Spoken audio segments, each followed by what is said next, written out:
मु पंडित स्वरूप कुमार दास घट उत्तोलन बाबद कौन कह ये लुहाकानी ग्राम तो हूँ गोटे क्षुद्र ग्राम जो थे कि 112-13 घर मात्र जो रही अधिवासी अधिवासिनी ता छड़ा दारिद्रता कषाघात निष्पेषित होता लुहाकानी ग्राम अंतेवासी अंतेवासिनी मान भितर भगवत सत्ता जागृत हुए।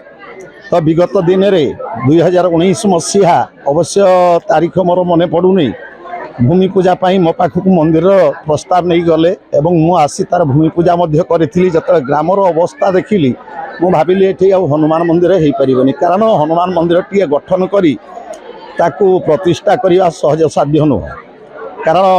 ताहा खर्च बहुल अच्छी तेणु यांक पाखे तो ये अर्थ ना मो मन टे दबी जाइला किंतु भितर गोटे आध्यात्मिकता चेतना मो भितर उंकी माइला मु चिंता कली जे लोक मानकर एते उत्साह उद्दीपनाटा मु भांगी दबाटा ठीक हेनी परामर्श नाली मंदिरटा करें ना हाँ देखा वर्षे 2 वर्ष भर मंदिरटा करवा जाओ भूमि पूजा कली भूमि पूजा करी मंदिर रूपरेख वास्तुकाम मु करिछि एवं मंदिर जो रूपरेख एवं मंदिर को जो शिल्पी जे मंदिर गठन कर जोगे देती ग्राम को एवं रत्नमुद आपणकर 2024 मसीह जहाँ बहु कष्ट एमाने रत्नमुदटा कलापर कहले प्रतिष्ठा करवा मु किंतु प्रतिष्ठा करने कहूली गोटे दीर्घ समय नापी किंतु ठाकुरंकर तो इच्छा ना करी कराऊ थाए मुही अबिन अन्य कहीं ना सी चिंता कले नाई नाई मु यथाशीघ्र ये पूजा पाइबा आवश्यक तेणु प्रतिष्ठा आज महासमारोह बहु जनगहली भितर 145-46 घट उत्तोलन होती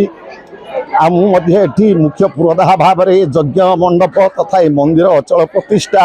प्रसाद समर्पण ता छड़ा विग्रहंकर जो हनुमत देवता प्राण प्रतिष्ठा कार्यक्रम रही आसंता काली आम यार पूर्णाहुति करूँ गत काली यार अंकुरारोपण थिला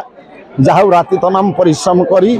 ये यज्ञ मंडप निर्माण हो गला यज्ञ मंडप निर्माण होला परे आज ये घट उत्तोलन कार्यक्रम सरी जाइए ठाकुरंकर नेत्र उन्मीलन सरी जाइए अधिवास सरी जाइए वर्तमान आमर जो पंचकर्म अच्छी ता भितर आम जीवु। मोर ना हूँ ब्रजकिशोर शतपथी मु बारिपदारू आसी आपणकर लुहाकानी ग्राम नूतन हनुमान मंदिर प्रतिष्ठा कराऊँगी तेणु मुझे कलश शोभा यात्रा कलश उत्तोलन करने मुझे बहुत खुशी लगुच जहाँ गाँव वाला समस्त खुशी देखिए आमको भी बहुत खुशी लगुच प्रोग्राम काली अंकुरारोपण होता आज कलश उत्तोलन कलश पूजा यदि हम काली पूर्णाहुति पड़ो।